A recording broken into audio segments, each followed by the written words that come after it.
What is up, and welcome back to another episode of Blood and Beer, the show where we talk blood sport and we drink beer. I'm your host, Matt, and as always, we've got some MMA to talk, some beer to drink. Today's a UFC 308 Pick'em show, baby. We're making you some money. We're down a little bit last week, up still $45 year to date. That's not really good when you're considering we're putting 1,000 each week, but we are still just barely above drowning. So, without further ado, we're drinking Busch Light once again.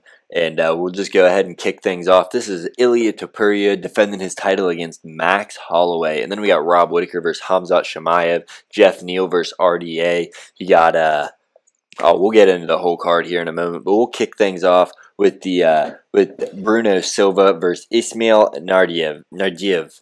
And one moment.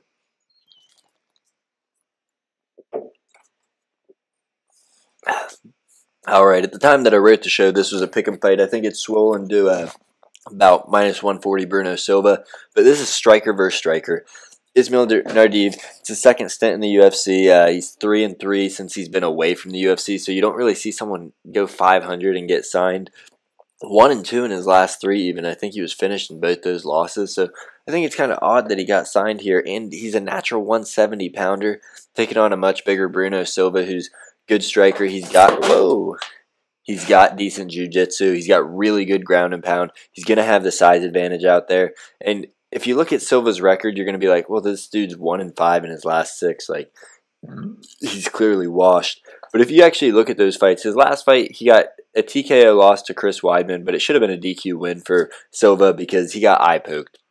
Before that, he lost to Sharabullet Magomedov, and no shame there. Then we had Poatan beat him, Brendan Allen choked him out, and Gerald Meerschaert choked him out.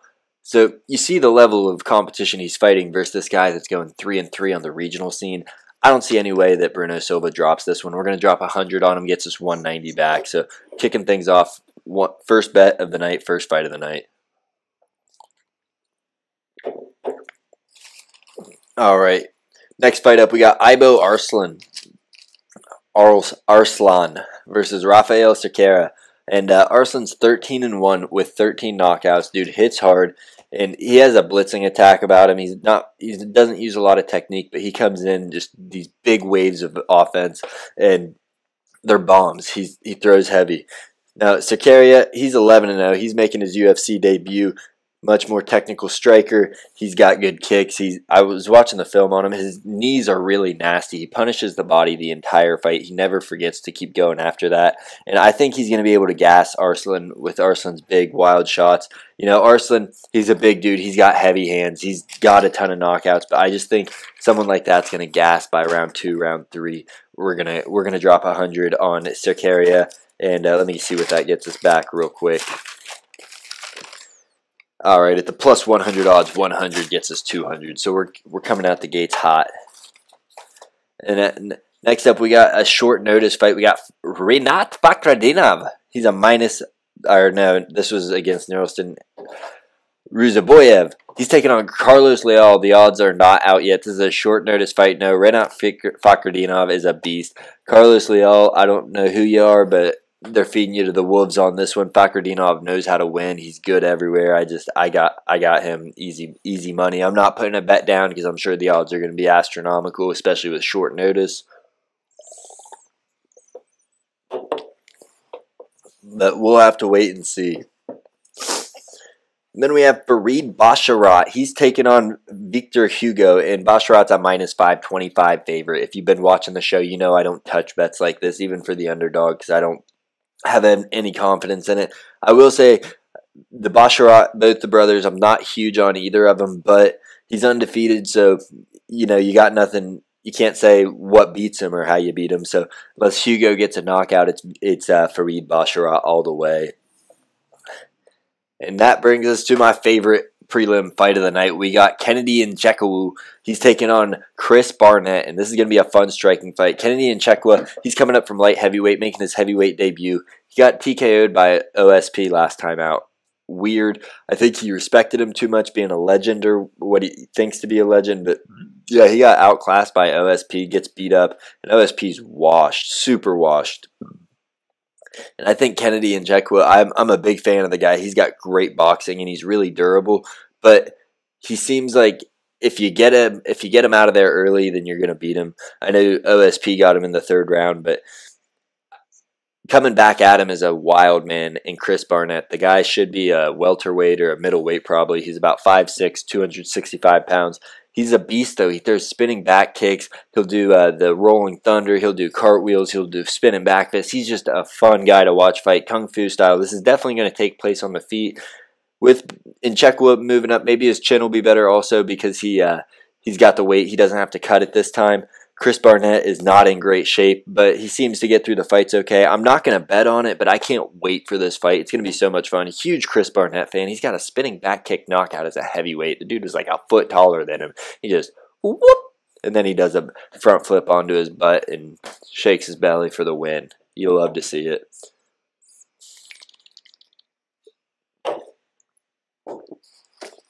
All right, next up we got Bruno Ferreira versus Abus Magomedov.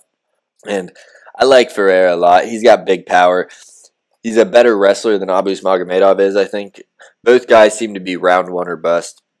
I mean, you saw Magomedov versus Sean Strickland.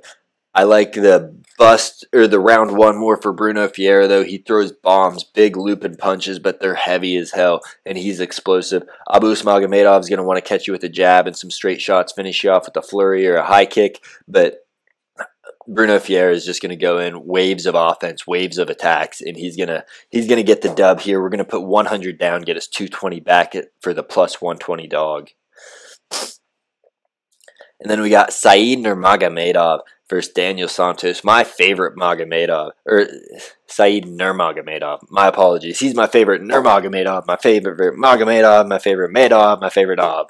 All those Russians, he's my favorite. This dude doesn't wrestle very much, but when he does, he can lock in chokes from anywhere. He's got a really vicious clinch, or just grip strength. He just pops the head right off.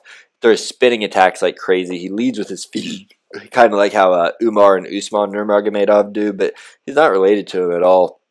And Daniel Santos, he's a fun fighter. He's got some power. He's explosive. He got a little bit of pop to him. He's fast, but you know, Said Nurmagomedov is going to be too much for him. You can't wrestle him because he's going to catch you in a front guillotine, and if you try to strike with him, he's going to he's going to destroy your legs or destroy your body, usually with the spinning kicks. It's weird how he throws them, and he throws them so well and so naturally.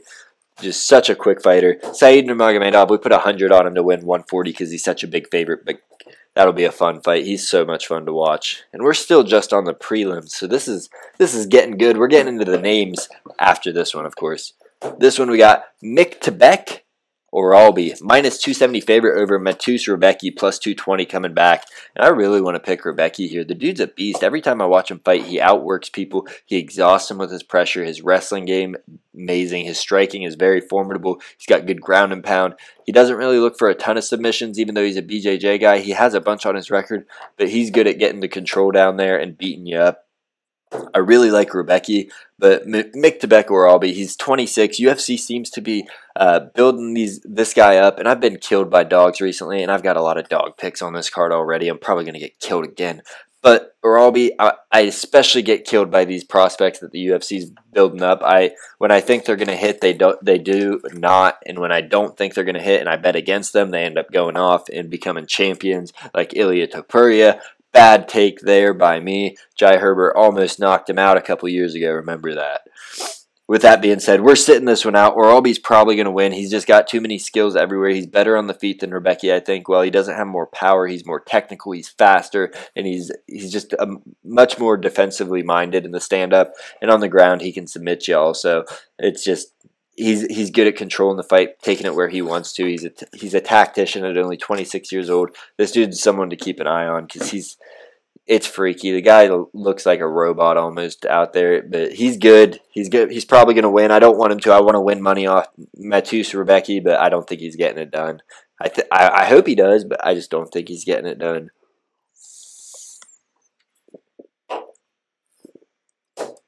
Now we're moving into the big names. We got Geoff Neal, minus 310 favorite over Rafael Dos Anjos. And I know RDA, he's small. I know he's old. I know he's coming off 3 losses in a row, or 3 in his last 4, But I don't think he's getting finished by Geoff Neal. I think he's going to be able to go out there, out-wrestle Geoff Neal, take him down and just work him for at least 2 of the 3 rounds. I really do. Geoff Neal's good, but I love fading Geoff Neal. People love him because he's got heavy hands, and RDA has been knocked out, but RDA is so much faster than Geoff Neal, I think. He's going to use those kicks really well. He's going to stop Neal's movement by landing that low kick just constantly at the beginning of the fight, and then he'll start spamming takedowns in rounds 2 and 3 and probably just wrestle him to death. At these odds, I love RDA. I know I was just talking about how I get killed by dogs, but bark, bark, give me some more. We're putting 100 on RDA to win 345 back. All right.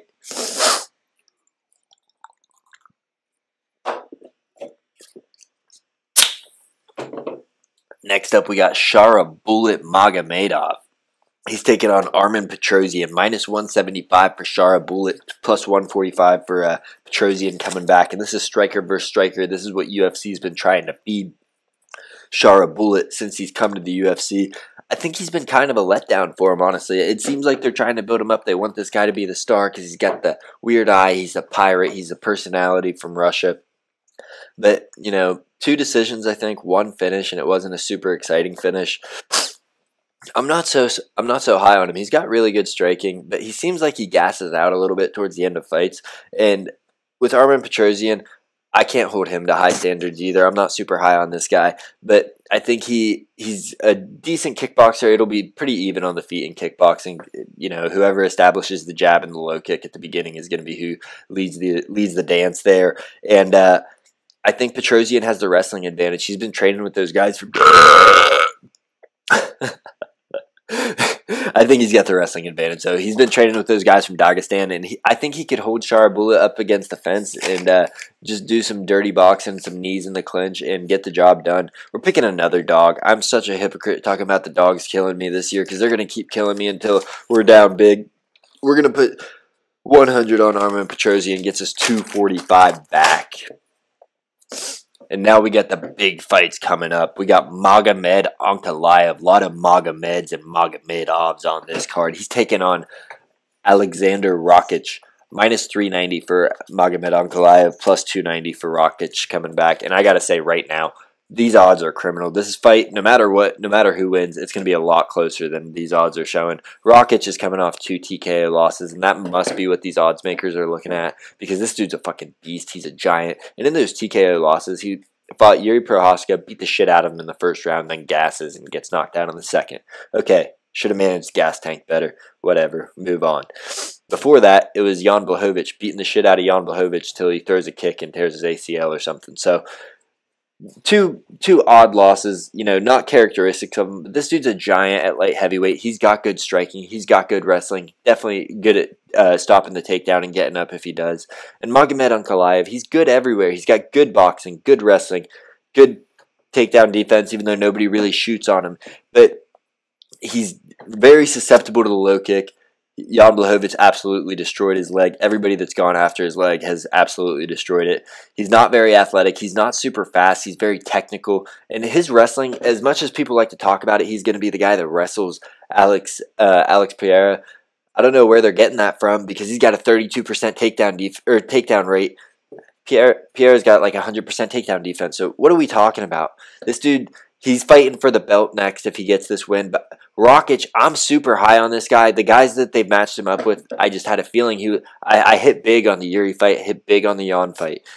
I got lucky both times, I think, because he was beating Yuri before he gassed. If he would have managed that gas tank better, he would have been fine. But Yuri was working his leg also. So this might be a low kick affair. I don't know, but I like Rakic in it at these numbers. Plus 290 is just crazy not to take the shot on. So we're going to put 100 on Alexander Rakic. Minus 390. Let's go Serbia.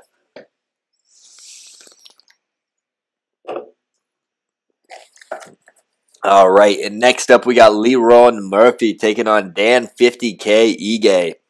And I can't get a feel for this, honestly. I'm still too emotionally invested in Dan Ige after what he did at UFC 303, stepping in on 4 hours' notice. Dude deserves a win. UFC did him no favors by feeding him Leron Murphy, though. The guy's elusive. He's got really good striking, good kickboxing, and he stays on a bike and tries to pop you from the outside the whole fight. My heart wants Dan Ige to win by knockout. I could see Dan Ige winning by knockout, catching him with a nasty check hook. But what's probably going to happen is Leron's going to be on his bike, pick him apart from the outside, which just sucks. I wish the UFC would have given him like a vet that was a little over the hill just for him to pop their head off, so that way, we get a feel good after what he did for you. I mean, shit, come on. But Dan looked really good against Diego Lopez, and if Leron Murphy gasses at all, which I don't think he will, it's a 3-round fight, but if he does gas at all, Dan Ige can absolutely start clocking the shit out of you in that 3rd round. Put you out of there. But no bet on this one. Heart's too invested in what Dan Ige did for us as a UFC fan, saving the co-main in that one. So we're going to move on to the co-main of this one. We got Khamzat Chimaev taking on Robert Whittaker. Minus 235 for Chimaev, plus 190 for Rob Whittaker. 5-round fight, and I love that they got Rob as a dog in this one. They're fucking insane. This dude's elite everywhere. Takedown defense, takedowns, jiu-jitsu, striking. Everywhere he's elite. And as long as he doesn't get KO'd early, which is a real possibility because Chimaev's athletic, he's explosive, and he's a fucking nightmare for the first round and a half. As long as he doesn't get knocked out early, he's finishing this fight or he's winning by decision.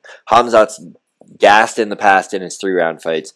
And Rob Whittaker, listen, I know Kamaru Usman's top of the food chain, but he took that fight short notice, so his gas tank wasn't there. He moved up to 185, not his natural weight class. And you can say that about Chimaev, but it is. He was killing himself to get to 170. Kamaru very easily made 170, I believe.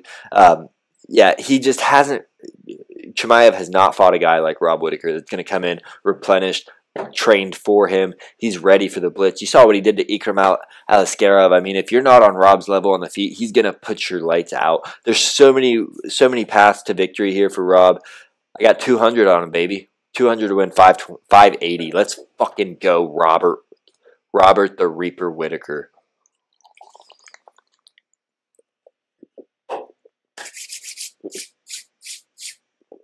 All right. And then this fight I had to put something down. I'm hoping we're up big by this fight, and I hope that I lose it because I got Ilia Topuria. I think that Max has been getting hit a lot in his last couple fights, and I'm a huge Max fan. What he did to Gaethje, his boxing, his takedown defense, elite. His chin is legendary, but he gets hit a lot, and Topuria hits different. He hits with really short shots that have a lot of power. He puts his whole body behind him, where a lot of MMA fighters, they just throw with their arms. It's no problem because you can't put everything into everything, but when you're athletic like Topuria and he can shoot it and bring it right back, he does, and he puts a lot of power on it. Now, where I think Max has the advantage is definitely on the feet still, but he just gets hit too much, and Topuria is strong. After the 2nd round, bet flips Max right away. But I think Topuria is getting a knockout, and I really don't want him to because, fuck Ilia Topuria, dude. Like, he's a good fighter, but if you look at his record, it is a little padded. I mean, the eye test shows you how amazing this guy is, but Max could definitely end up piecing him up. We're going to drop 200 on Topuria to win 300, but real quick, before I finish that thought, I just had to get that out before I...